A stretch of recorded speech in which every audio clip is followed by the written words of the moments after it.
우리 다 같이 사도신경으로 신앙 고백하겠습니다. 전능하사 천지를 만드신 하나님 아버지를 내가 믿사오며 그 외아들 우리 주 예수 그리스도를 믿사오니 이는 성령으로 잉태하사 동정녀 마리아에게 나시고 본디오 빌라도에게 고난을 받으사 십자가에 못 박혀 죽으시고 장사한 지 사흘 만에 죽은 자 가운데서 다시 살아나시며 하늘에 오르사 전능하신 하나님 우편에 앉아 계시다가 저리로서 사한 자와 죽은 자를 심판하러 오시리라. 성령을 믿사오며 거룩한 공회와 성도가 서로 교통하는 것과 죄를 사하여 주시는 것과 몸이 다시 사는 것과 영원히 사는 것을 믿사옵나이다. 아멘. 찬송가 528장 예수가 우리를 부르는 소리 함께 찬송하겠습니다.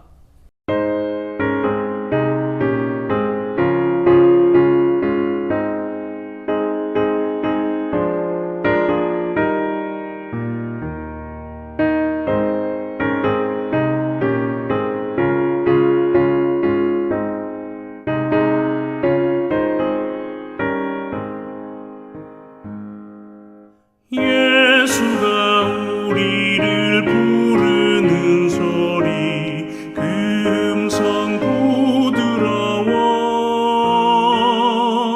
문 앞에 나와서 사면을 보며 우리를 기다리네. 오라 오라 방황치 말고 오라. 죄 있는 자들아 이리로 오라. 주 예수 앞에 오라. 간절히 오라고 부르실 때에 우리는 지체하랴. 주님의 은혜를 왜 아니 받고 못 들은 채 하려나. 오라 오라 방황치 말고 오라. 죄 있는 자들아 이리로 오라. 주 예수 앞에 오라.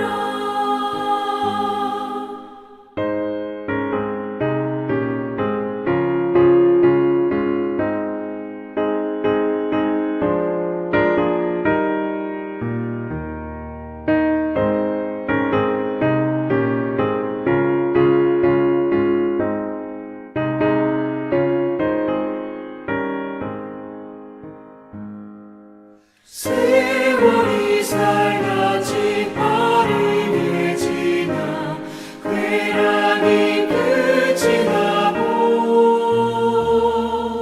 사망의 그늘이 너와 내 앞에 둘리며 다리우네. 오라 오라 방황치 말고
오늘 우리에게 주시는 하나님의 말씀은 누가복음 5장 27절부터 마지막 39절까지 말씀입니다. 그 후에 예수께서 나가사 레위라 하는 세리가 세관에 앉아 있는 것을 보시고 나를 따르라. 그가 모든 것을 버리고 일어나 따르니라. 레위가 예수를 위하여 자기 집에서 큰 잔치를 하니 세리와 다른 사람이 많이 함께 앉아 있는지라.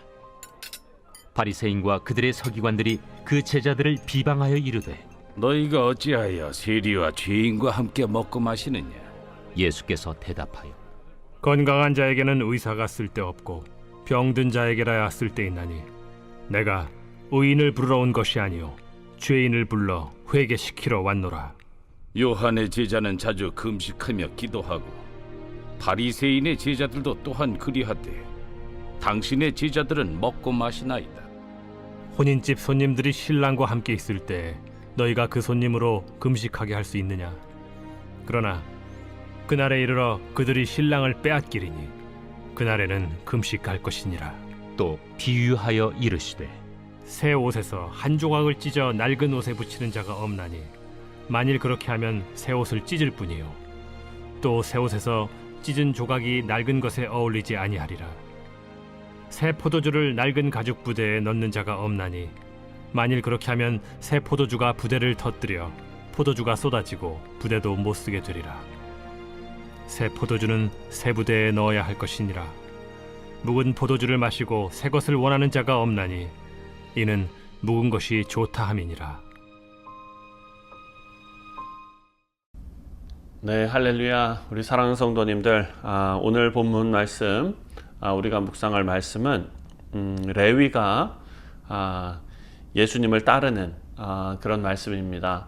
예수님께서 세리 레위를 제자로 부르시는 장면이 있고요. 그리고 또 바리새인들이 예수님께 질문하는 사건이 오늘 본문에 나온 사건입니다. 예수님께서는 당시 사회에서 죄인으로 취급받았던 세리이지요. 세리를 부르시고 그를 새로운 삶으로 초대하셨습니다. 하지만 바리새인들은 예수님께서 죄인들과 함께 밥을 먹으시는 것, 식사하시는 것을 비판합니다. 왜 전통적인 그런 금식을 지키지 않느냐, 이렇게 문제 제기를 하는 것입니다. 예수님께서는 예수님이 오신 목적이 의인이 아니라 죄인을 부르시기 위함이다 라고 말씀하시고, 유명한 말씀이죠. 새 포도주는 새 부대에 담아야 한다, 이렇게 비유를 통해서 복음이 새로운 삶을 요구한다라는 것을 가르치십니다. 우리 성도님들, 오늘 말씀 통해서 예수님께서 죄인들을 어떻게 부르시는지, 그리고 우리가 예수님을 따라 살 때 어떤 변화가 일어나는지 함께 찾아보며 또 묵상하겠습니다. 27절 말씀을 보면 그 후에 예수께서 나가사 레위라 하는 세리가 세관에 앉아 있는 것을 보시고 나를 따르라 하시니. 자, 레위는 다른 복음서에 마태라고도 되어 있죠. 세리였습니다. 세금을 걷는 사람입니다. 이 세리들은 당시 로마 정부를 위해서 세금을 걷는 일을 했지요. 그래서 많은 유대인들이 그 세리들을 매국노로 여겼습니다. 그래서 대부분의 세리들은 부당하게 세금을 더 걷어서 자기 배를 불리는 개인적인 이익을 챙겼습니다. 그래서 죄인 취급을 받았지요. 그래서 일반적인 유대인들은 세리들과 교제하는 것을 다 피했고, 또 이 세리들은 사회에서 소외된 자들이었습니다. 예수님께서 당시 사람들에게 존경받는 그런 종교 지도자가 아니라 죄인 취급받는 레위, 세리, 마태를 부르셨습니다. 여러분, 이것은 예수님께서 죄인을 배척하시는 것이 아니라 죄인을 구원하기 위해 오셨다라는 것을 천명하는 일입니다. 28절 말씀을 보니까 그가 모든 것을 버리고 일어나 따르니라. 즉각적인 순종을 했습니다. 레위는 예수님의 부르심을 듣고 즉시 모든 것을 버리고 예수님을 따랐습니다. 자기 직업을 버렸다, 거기에 의의가 있는 것이 아니라 완전히 새로운 삶을 향한 결단을 내렸다라는 것입니다. 사랑하는 성도님들, 우리도 마찬가지죠. 예수님의 부르심에 순종하는 것이 새로운 삶의 시작인 줄 믿습니다. 하나님은 완벽한 사람을 부르시는 것이 아니라 죄인을 부르셔서 변화시키십니다. 우리는 예수님의 부르심에 즉각적으로 응답하여 주님께서 우리의 인생을 어떻게 변하게 하시는지 우리의 삶으로 주님의 능력을 증거하고 하나님께 영광을 돌리고 또한 하나님의 도구로 쓰임받게 되어야 될 줄 믿습니다.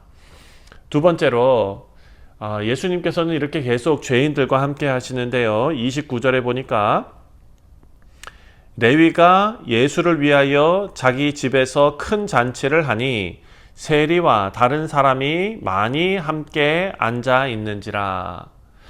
레위는 예수님을 따르기로 결정한 후에 자기 집에서 큰 잔치를 베풉니다. 여기 초대된 사람들은 대부분 세리와 사회적으로 소외된 자들, 그런 사람들이었습니다.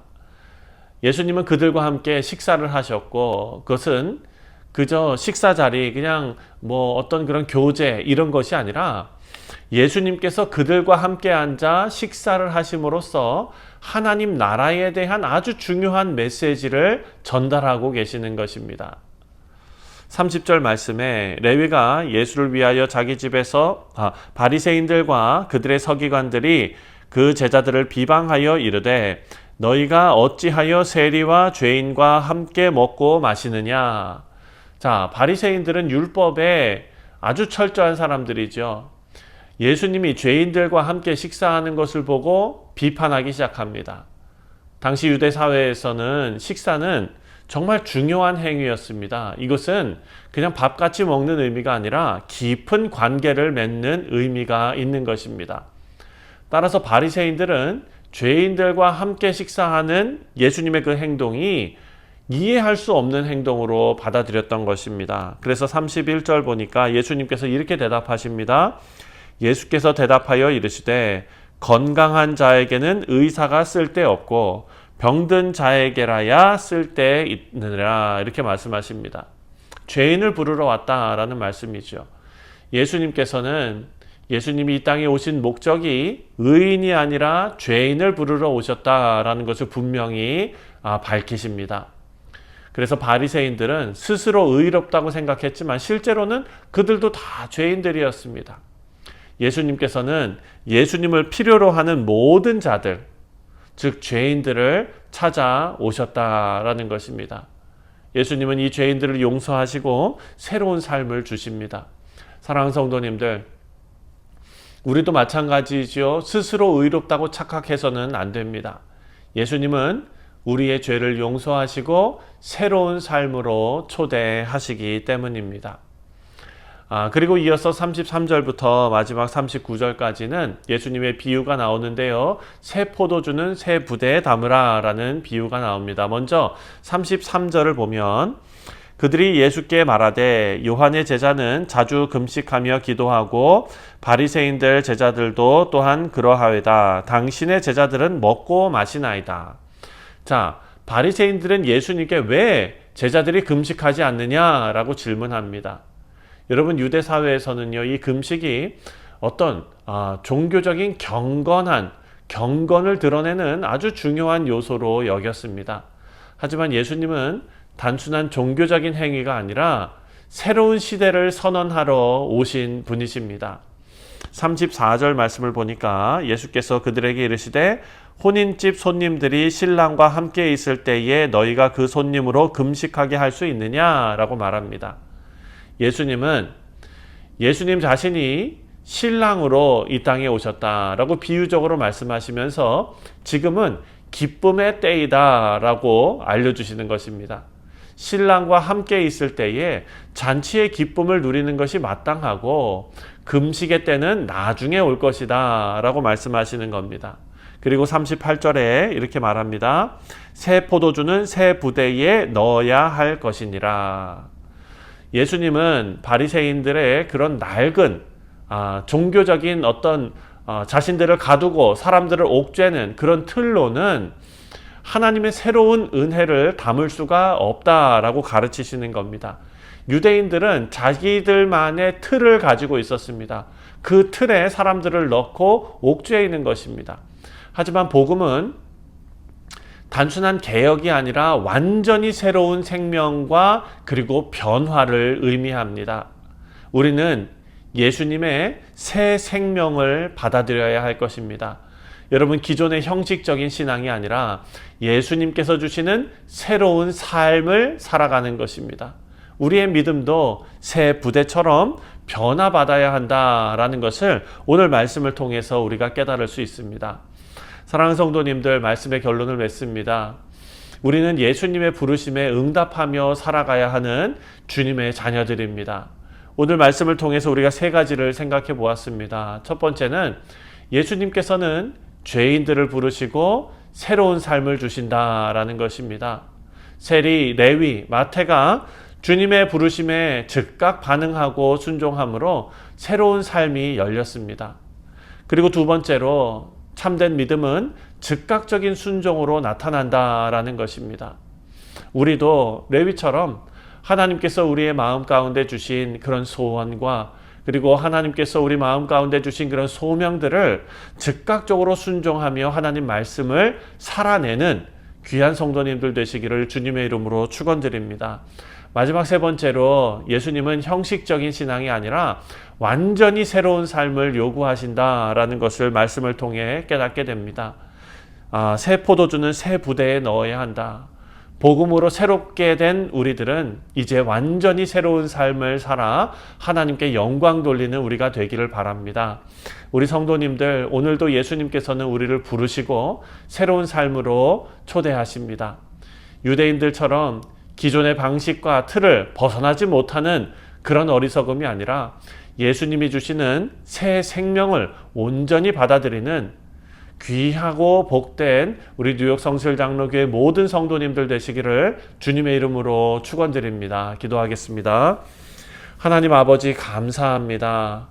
우리를 주 예수 그리스도로 말미암아 죄와 사망의 권세에서 끊어내시고 이제 복음으로 말미암아 새로운 인생, 새로운 삶을 살게 하셨사오니 하나님, 오늘 하루도 하나님의 은혜에 합당한 자들로서 살아갈 수 있도록 복음에 합당한 자들로서 행동하며 말하며 하나님의 뜻을 이루어낼 수 있도록 주님 우리와 동행하시며 힘주시고 용기 주옵소서. 감사드리오며 예수님의 이름으로 기도하옵나이다. 아멘. 하늘에 계신 우리 아버지여, 이름이 거룩히 여김을 받으시오며 나라가 임하시오며 뜻이 하늘에서 이루어진 것 같이 땅에서도 이루어지이다. 오늘 우리에게 일용할 양식을 주시옵고 우리가 우리에게 죄 지은 자를 사하여 준 것 같이 우리 죄를 사하여 주시옵고 우리를 시험에 들게 하지 마시옵고 다만 악에서 구하시옵소서. 나라와 권세와 영광이 아버지께 영원히 있사옵나이다. 아멘. 네, 사랑하는 성도님들, 오늘 금요일은 우리가 나라와 민족을 위해서 기도하는 날입니다. 우리 살고 있는 미국 땅과 그리고 또 두고 온 조국 대한민국을 위해서 기도하시고 또 우리 그리스도인들이 빛과 소금의 역할을 잘 감당해낼 수 있도록 우리가 정말 예수 그리스도께서 참된 중보자 되신 것처럼 우리가 이 땅을 위해서 또 위정자들을 위해서, 나라를 위해서, 또 세계를 위해서 함께 기도하도록 하겠습니다. 다 같이 기도합니다.